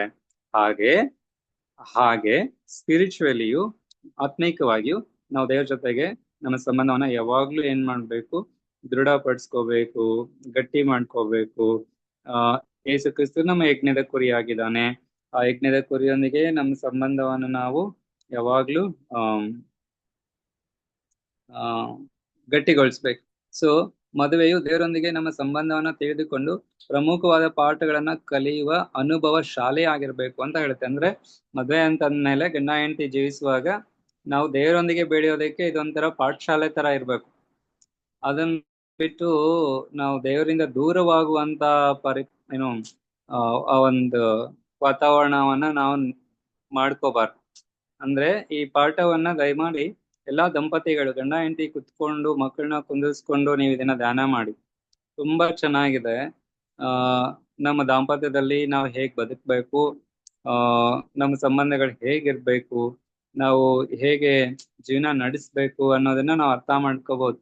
ಇಲ್ಲ ಅಂತ ಹೇಳಿದ್ರೆ ಎತ್ತಿ ಏರ್ಗೆ ಕೋಣ ನೀರ್ಗೆ, ಕೋಣಕ್ಕೆ ಏನಾಸೆ ನೀರಲ್ಲಿ ಮಲಗಬೇಕು ಅಂತ, ಎತ್ತಿಗೆ ಏರಲ್ಲಿ ಏರು ಅಂದ್ರೆ ಗದ್ದೆನಲ್ಲಿ ಕೆಲಸ ಮಾಡ್ಬೇಕು ಅಂತ ಹಾಗಾಗತ್ತೆ. ಸೊ ನಮ್ ಜೀವನ ಹಂಗ ಆಗ್ಬಾರ್ದು ಅಂತ ಹೇಳಿದ್ರೆ ಈ ಪಾಠನ ನಾವೇನ್ ಮಾಡ್ಬೇಕು, ಬಹಳ ಶ್ರದ್ಧೆಯಿಂದ ಗಂಡ ಹೆಂಡತಿ ಕುತ್ಕೊಂಡು ಓದಿ ಅರ್ಥ ಮಾಡ್ಕೋಬೇಕು. ಇವಾಗ ಪಾಠದಲ್ಲಿ ನಾವು ದೇವರ ವಾಕ್ಯವು ಒಳ್ಳೆಯ ಮತ್ತು ಕೆಟ್ಟ ಮದುವೆಗಳ ಬಗ್ಗೆ ವಿವಿಧ ರೀತಿಯಲ್ಲಿ ನಮ್ಗೆ ತಿಳಿಸ್ಕೊಡುತ್ತೆ. ಒಳ್ಳೆಯ ಮದ್ವೆ ಅಂದ್ರೆ ಹೇಗಿರುತ್ತೆ, ಕೆಟ್ಟ ಮದ್ವೆ ಅಂದ್ರೆ ಹೇಗಿರುತ್ತೆ. ಅಂದ್ರೆ ಮದ್ವೆನಲ್ಲಿ ಕೆಟ್ಟ ಮದ್ವೆ ಒಳ್ಳೆ ಮದ್ವೆ ಐತಾ ಅಂತ ನಿಮ್ಗೆ ಪ್ರಶ್ನೆ ಬರ್ಬೋದು. ಮದ್ವೆನಲ್ಲಿ ಒಳ್ಳೆ ಮದ್ವೆ ಕೆಟ್ಟ ಮದ್ವೆ ಅಂತಿಲ್ಲ, ಆದ್ರೆ ಮದ್ವೆ ಸಂಬಂಧಗಳು ಹೇಗೆ ಕೆಟ್ಟು ಹೋಗುತ್ತೆ, ಯಾವ ತರ ಇದ್ರೆ ಮದ್ವೆ ಸಂಬಂಧಗಳು ಚೆನ್ನಾಗಿರುತ್ತೆ ಅನ್ನುವಂಥದ್ದು ನಮ್ಗೆ ಅರ್ಥ ಆಗುತ್ತೆ. ಮತ್ತೆ ಕೆಲವು ಉದಾಹರಣೆಗಳೊಂದಿಗೆ ದೇವರು ತನ್ನ ಮಕ್ಕಳೊಂದಿಗೆ ಉತ್ತಮವಾದ ಸಂಬಂಧ ಹೊಂದೋದಕ್ಕೆ ಬಯಸ್ತಾನೆ ಅನ್ನೋದ್ರ ಬಗ್ಗೆ ನಾವು ತಿಳ್ಕೊಳ್ತೇವೆ. ಈ ಕೊನೆ ಕಾಲದಲ್ಲಿ ನಡೆಯಲಿರುವಂತಹ ಕೆಲವು ಘಟನೆಗಳನ್ನ ನಾವು ಮನವರಿಕೆ ಮಾಡಿಕೊಳ್ಳೋದಕ್ಕೆ ಈ ಮದುವೆಯ ಸಂಬಂಧ ಅಥವಾ ಪ್ರೀತಿ, ಮದುವೆ ಸಂಬಂಧ ಅಂತ ಬಂದಾಗ ಇಲ್ಲಿ ಫಸ್ಟ್ ಬರೋದೇ ಪ್ರೀತಿ. ಸೊ ಆ ಪ್ರೀತಿ ನಾವು ಕ್ರಿಸ್ತನೊಂದಿಗೆ ಹೇಗೆ ಸಂಬಂಧವನ್ನ ಅನ್ಯೋನ್ಯತೆಯನ್ನ ಹೊಂದ್ಕೋಬಹುದು ಅನ್ನೋ ಒಂದು ವಿಚಾರಗಳನ್ನ ನಮ್ಗೆ ಹೇಳ್ಕೊಡುತ್ತೆ. ಸೊ ಆ ಎಲ್ಲಾ ವಿಷಯಗಳನ್ನ ನಾವು ನಾಳೆಯಿಂದ ಪ್ರಾರಂಭ ಮಾಡೋಣ. ಇವತ್ತು ಬರೀ ಇಂಟ್ರೊಡಕ್ಷನ್, ಇದು ಪರಿಚಯ ಮಾತ್ರ. ಸೊ ಈ ಪರಿಚಯವನ್ನ ನಾವು ಮನಸ್ಸಲ್ಲಿ ಇಟ್ಕೊಂಡು ಮುಂದಿನ ಪಾಠಗಳನ್ನ ನಾವು ಬಹಳ ಆಳವಾಗಿ ಕಲಿಯೋದಕ್ಕೆ ಪ್ರಯತ್ನ ಪಡೋಣ. ದೇವರಾತ್ಮನ ಸಹಾಯವನ್ನ ನಾವು ಕೇಳ್ಕೊಳ್ಳೋಣ. ಅನುಕೂಲತೆಗಳನ್ನ ದೇವ್ರು ಮಾಡಿಕೊಡ್ಲಿ ಎಂದಾಗಿ ನಾವು ಪ್ರಾರ್ಥನೆ ಮಾಡೋಣ. ಇಷ್ಟನ್ನ ಹೇಳಿ ನಾನು ಇವತ್ತಿನ ನನ್ನ ಪಾಠವನ್ನ ನಾನು ಮುಕ್ತಾಯಕ್ಕೆ ತರ್ತೇನೆ. ದೇವ್ರು ನಿಮ್ಮ ಸಂಗಡ ಇರಲಿ. ಆಮೇಲೆ ಶುಭರಾತ್ರಿ. ಆಮೇಲೆ ಉತ್ತಮವಾದಂತಹ ಪಾಠಕ್ಕಾಗಿ ಬೋಧಕರಾದಂತಹ ಸುರೇಶ್ ಅವರಿಗೆ ನಾನು ವಂದನೆಗಳನ್ನ ಸಲ್ಲಿಸ್ತೇನೆ. ಈಗ ಇನ್ನಷ್ಟು ಏನಾದರೂ ಸಂಗತಿಗಳನ್ನ ಹಂಚಿಕೊಳ್ಳಲು ಬಯಸಿದರೆ ಈ ಒಂದು ಪಾಠದ ಕುರಿತಾಗಿ ಏನಾದರೂ ತಿಳಿಸಲು ಬಯಸಿದರೆ ಈ ಸಮಯವನ್ನ ತಾವು ಹಂಚಿಕೊಳ್ಳಬಹುದು. I just want to share with you. Can you hear me? Yes, please. You can hear? No. Yeah. You can hear, no? It's audible. Yeah, audible. Okay. If you take the book of Ephesians 5th chapter, what brother said was right. The church as the bride of Christ. Now this church comes out of Christ. We are all under the impression that church has come out because of some person. who planted a church. The church really comes out of Christ. Let us take one example. You know, Eve came out of Adam. A rib of Adam was taken out, and Eve was created. And after Eve was created, God gave Eve to Adam. In the same way, the church has come from Christ, and the church will go back to Christ. And this church has the same life and nature as Christ. Okay. So we see that Adam and Eve became one flesh. Same way, the church and Jesus will become one. That is, the church will have the life of Christ. That is, the members of the church will have the life of Christ. When they have the life of Christ, they will live the life of Christ. And when they live the life of Christ, they will be overcomers of the world. When they become the comers of the world, then they will be the bride whom the Lord Jesus will marry. This is just to thank you. ಉತ್ತಮವಾದಂತ ಹೆಚ್ಚಿನ ಮಾಹಿತಿಗಾಗಿ ಹಿರಿಯರಾದಂತಹ ಸ್ವಾಮಿ ಕೃಷ್ಣಪ್ಪರ್ ಅವರಿಗೆ ವಂದನೆಗಳನ್ನು ಸಲ್ಲಿಸ್ತೇನೆ. ಸಭೆಯು ಕ್ರಿಸ್ತನಿಂದ ಉತ್ಪತ್ತಿಯಾಗಿರುವಂತದ್ದಾಗಿದೆ ಎಂಬುದಾಗಿ ಹೇಳಿದ್ರು. ಕಾರಣ ಅವಳು ಆದಾಮನ ದೇಹದಿಂದ ತೆಗೆದಂತ ಎಲುಬಿನಿಂದ ಬಂದಂತ ಸ್ತ್ರೀ ಆದದ್ದರಿಂದ ಅದೇ ರೀತಿಯಲ್ಲಿ ಕ್ರಿಸ್ತನ ಮುಖಾಂತರವಾಗಿ ಸಭೆಯು ಉತ್ಪತ್ತಿಯಾಗಿ ಸಭೆಯು ಕ್ರಿಸ್ತನಿಗಾಗಿ ಜೀವಿಸಿ ಕ್ರಿಸ್ತನು ಸಭೆಯು ಒಂದೇ ಶರೀರವಾಗಿ ಕ್ರಿಸ್ತನ ಗುಣಲಕ್ಷಣಗಳನ್ನ ಸಭೆಯು ಈ ಲೋಕದಲ್ಲಿ ಪ್ರತಿಬಿಂಬಿಸುತ್ತಾ ಲೋಕವನ್ನ ಜಯಿಸುತ್ತಾ ಕ್ರಿಸ್ತನಲ್ಲಿ ಮತ್ತೆ ಒಂದಾಗುವಂತದ್ದಾಗಿರುತ್ತದೆ. ಅದೇ ರೀತಿ ಗಂಡ ಹೆಂಡತಿ ಒಂದೇ ಶರೀರವಾಗಿರ್ತಾರೆ. ಈ ರೀತಿಯಾಗಿ ಮದುವೆಯ ಸಂಬಂಧವನ್ನ ದೇವರು ನಮಗೆ ವಿವರಿಸ್ತಾನೆ ಎಂಬುದಾಗಿ ತಿಳಿಸಿದ್ರು. And if you see Adam was pure and holy. Eve who was created was pure and holy. They both were holy and they were joined together in holiness. They were blessed and they became one flesh in holiness. The same way the Lord Jesus is holy, and the Lord expects every member of the church to be holy as he is holy, so that the bride and the bridegroom can become one in holiness. And this is very important in these last days, that every member of the church must live a holy life, because he is the member of the church, the member of the body of Christ, so that the Lord Jesus can marry. They can become one. And in this oneness, when the Lord comes, he will be able to take them home, because he is coming for a holy bride. He is not coming for any bride. He is coming for a holy bride as he is holy. ದೇವರು ಪರಿಶುದ್ಧನಾಗಿರುವುದರಿಂದ ತನ್ನ ಮೊದಲಗಿತ್ತಿ ಎಂಬ ಸಭೆಯು ಕೂಡ ಪರಿಶುದ್ಧವಾಗಿರ್ಬೇಕು. ಆ ಪರಿಶುದ್ಧತೆಯನ್ನ ಸಂಪಾದಿಸಿಕೊಂಡಂತ ಸಭೆಯನ್ನ ಕರ್ಕೊಂಡು ಹೋಗ್ಲಿಕ್ಕೆ ಆತನು ಬರ್ತಾನೆ. ಈ ಸತ್ಯವನ್ನ ಅವರು ತಿಳಿಸ್ಕೊಟ್ಟಿದ್ದಾರೆ. ದೇವರು ಆಶೀರ್ವಾದ ಮಾಡಲಿ. ಈಗ ನಾವು ಪ್ರಾರ್ಥನೆ ವಿಜ್ಞಾಪನೆಗಳಿಗೆ ಹೋಗೋಣ. ಈ ಸಮಯದಲ್ಲಿ ಹಿರಿಯರಾದಂತಹ ಸ್ವಾಮಿ ಕೃಷ್ಣಪ್ಪರ್ ಅವರು ಪ್ರಾರ್ಥನೆ ಮಾಡ್ಬೇಕೆಂಬ ಕೇಳ್ಕೊಳ್ತೇನೆ. ಪ್ರಾರ್ಥನೆ ವಿಜ್ಞಾಪನೆಗಳು ಏನಾದ್ರು ಇದ್ರೆ ತಿಳಿಸಬೇಕೆಂಬುದಾಗಿ ಕೇಳ್ಕೊಳ್ತೇನೆ.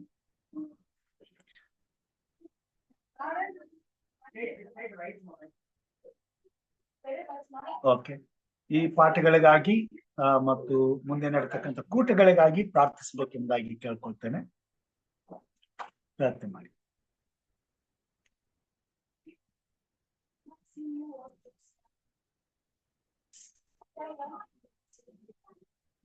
ಪ್ರಾರ್ಥನೆ ಮಾಡ್ತೀರಾ? Our Lord Father in heaven, we thank you and praise you for the day is over, the night has become. Lord, we surrender our lives to you and we bring all the members of all the churches, wherever they are, under your authority and lordship. We thank you, Lord Jesus, that your love for us is unfailing. Your love for us is pure and holy. Lord Jesus, in our own ability and in our own strength, it is impossible to live a holy life. Lord, you are in us and you make us holy for you because you are the bride and we are the bride and you are the bridegroom. Lord, I pray that as we have come from you, that we will also come back to you in our holiness, that we might be holy before you and before your Father. Lord, what we cannot, you can. What we cannot do, you can do. We are nothing, Lord, but you are everything to us. All that we can do, Lord, is to surrender our lives totally to you and totally depend upon you for you to change us and to make us holy so that we in Christ will be overcomers of this world to be prepared as a bride because you're going to come back to take us back home. You're looking for a holy bride. Lord, you can do, we cannot. Now, Father, I bring this time, our meeting that is going to take place in the month of April, the 25th, the 26th, and the 27th. Lord, this is not our meeting, but it is your meeting. Lord, it is not our agenda, but it is your agenda. Lord, it is not our ways, but your ways. Lord, we surrender the meeting into your hands, the main organizer, and those who are going to participate in the meetings, and those who are going to assist in the meeting. And Lord, the place, we bring the entire place of the meeting under the covering of the precious blood of Jesus, under the hedge of protection of our Lord and Savior Jesus Christ. And Holy Spirit, just I ask if it please thee that you will be there with them. And I pray, Lord, that everything right from the starting till the end of the meeting will be led by the Spirit of God. And I pray, Father, that when people come there, Lord, they do not come to meet people, Lord, but they come to meet you there, Lord, that they come to meet one another in their spirits, to meet you, Lord Jesus, Holy Spirit. And I pray, Father, that you will provide all the financial assistance for this meeting. And I pray thee, Lord, that you will protect every one of them over their health and over their life while they journey, while they travel by train or bus or by air from different parts of the places where they will be coming from their homes to that place. I pray your traveling protection be upon them. I pray that peace be with them. I pray the joy of the Lord will be with them, that they will come to meet you, Lord, with the joy of the Lord, in the strength of the Lord. Lord, that you will speak to them, you will reveal to them, you will be their wisdom, you will be their understanding, you will be their might and power. Lord, that you have a purpose. You want to share something, you want to tell them something. I pray, Lord, that all these things that the meeting will take place will be all not for the glory of ourselves to say that I have done it, but Lord, that all the glory must come and all the glory must belong to our Lord Jesus Christ. And let the name of Jesus be exalted. Let the name of Jesus be magnified, Lord. And I pray, Lord, that everyone will be blessed and their family members will be blessed. And I pray, Lord, that everything from the beginning to the end be in your order, in your authority and your lordship. Lord, I pray for strength for this dear brother, Pastor Raju. I praise, Lord, that you will give him wisdom and understanding from above. And Lord, that he will give him understanding in meticulously doing things for you and for your glory, Lord. Lord, give him the boldness and the courage, the wisdom and the might and power from above. Lord, lead every one of us May we see your victorious hand in this. I pray, Lord, that you will bless every Zoom member who has come for the meeting. I pray thy peace be with them. I pray thy grace be with them. Lord, that they will know you personally, that they will know you intimately, Lord, and that they will be one with you, Lord, and they will live the life of Christ in them, Lord, and in every one of us. Lord, not our will, but your will. Let your name be glorified. In Jesus' mighty name I pray. Amen and amen. Amen. ಪರಲೋಕದ ಪ್ರಾರ್ಥನೆ ಮಾಡಿಕೊಳ್ಳೋಣ. ಪರಲೋಕದಲ್ಲಿರುವ ನಮ್ಮ ತಂದೆ, ನಿನ್ನ ನಾಮವು ಪರಿಶುದ್ಧವೆಂದು ಎಣಿಸಲ್ಪಡಲಿ, ನಿನ್ನ ರಾಜ್ಯವು ಬರಲಿ, ನಿನ್ನ ಚಿತ್ತವು ಪರಲೋಕದಲ್ಲಿ ನೆರವೇರುವ ಪ್ರಕಾರ ಭೂಲೋಕದಲ್ಲಿ ನೆರವೇರಲಿ. ನಮ್ಮ ಅನುದಿನದ ಆಹಾರವನ್ನು ಇವತ್ತು ದಯಪಾಲಿಸಿಕೊಡು. ನಮಗೆ ತಪ್ಪು ಮಾಡಿದವರನ್ನು ನಾವು ಕ್ಷಮಿಸದಂತೆ ನಮ್ಮ ತಪ್ಪುಗಳನ್ನು ಕ್ಷಮಿಸು. ನಮ್ಮನ್ನು ಶೋಧನೆ ಒಳಗೆ ಸೇರಿಸದೆ ಕೇಡಿನಿಂದ ತಪ್ಪಿಸು. ಯಾಕೆಂದರೆ ರಾಜ್ಯವು, ಬಲವು, ಮಹಿಮೆಯು ಸದಾ ಕಾಲ ನಿನ್ನದೇ ಸ್ವಾಮಿ. ಆಮೇನ್. ನಮ್ಮ ತಂದೆಯಾದ ದೇವರ ಪ್ರೀತಿಯು, ನಮ್ಮ ರಕ್ಷಕನಾದಂತ ಯೇಸು ಕ್ರಿಸ್ತನ ಕೃಪೆಯು, ಪರಿಶುದ್ಧಾತ್ಮ ದೇವರ ಅನುನ್ನತಿಯು, ಐಕ್ಯತೆಯು, ಸಹವಾಸವು ಈಗಲೂ ಯಾವಾಗಲೂ ನಿರಂತರವು ಕೂಡಿ ಬಂದಂತಹ ದೇವರ ಸಭೆಯೊಂದಿಗೆ, ಪ್ರತಿಯೊಂದು ಕುಟುಂಬ ಮಕ್ಕಳೊಂದಿಗೆ, ಅವರ ಬಂಧು ಬಳಗದವರ ಸಂಗಡ, ಈ ಕೂಟಗಳಲ್ಲಿ ಭಾಗವಹಿಸಿ ನಿನ್ನ ವಾಕ್ಯಗಳನ್ನ ತಂದಂತ ಬೋಧಕರ ಸಂಗಡ, ಪ್ರಾರ್ಥನೆ ಮಾಡಿದಂತ ಹಿರಿಯರ ಸಂಗಡ, ಹಾಗೂ ಸ್ವಾಮಿ ಈ ಕೂಟಗಳಲ್ಲಿ ಮುಂದೆ ಭಾಗವಹಿಸಲಿರುವಂತ, ಈ ಕೂಟದ ಮುಖಾಂತರವಾಗಿ ನಿನ್ನ ವಾಕ್ಯವನ್ನ ಧ್ಯಾನಿಸುತ್ತಿರುವಂತ ಪ್ರತಿಯೊಬ್ಬ ನಿನ್ನ ಮಕ್ಕಳ ಸಂಗಡ ಇಂದು ಎಂದು ಸದಾ ಕಾಲ ನೆಲೆಯಾಗಿರ್ಲಿ ಸ್ವಾಮಿ. ಆಮೇನ್.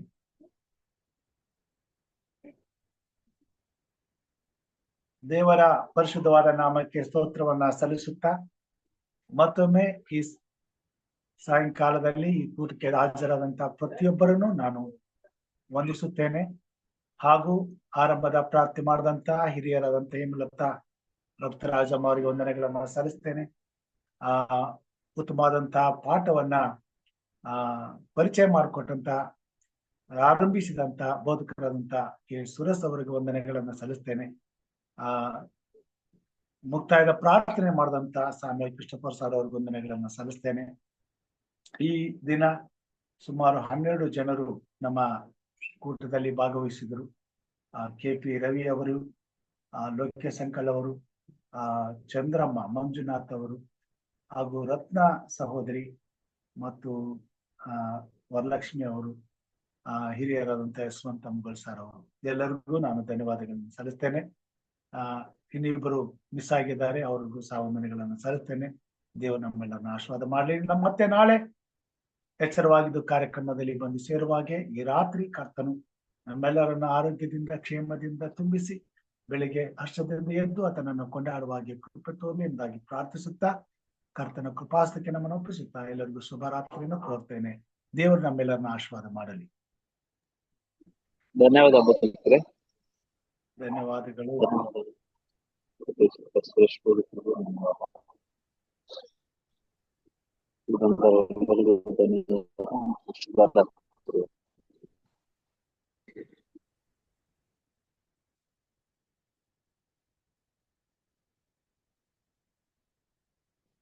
ಮುಕ್ತಾಯ ಮಾಡೋಣ. ದೇವರನ್ನ ಆಶೀರ್ವಾದ ಮಾಡಿ.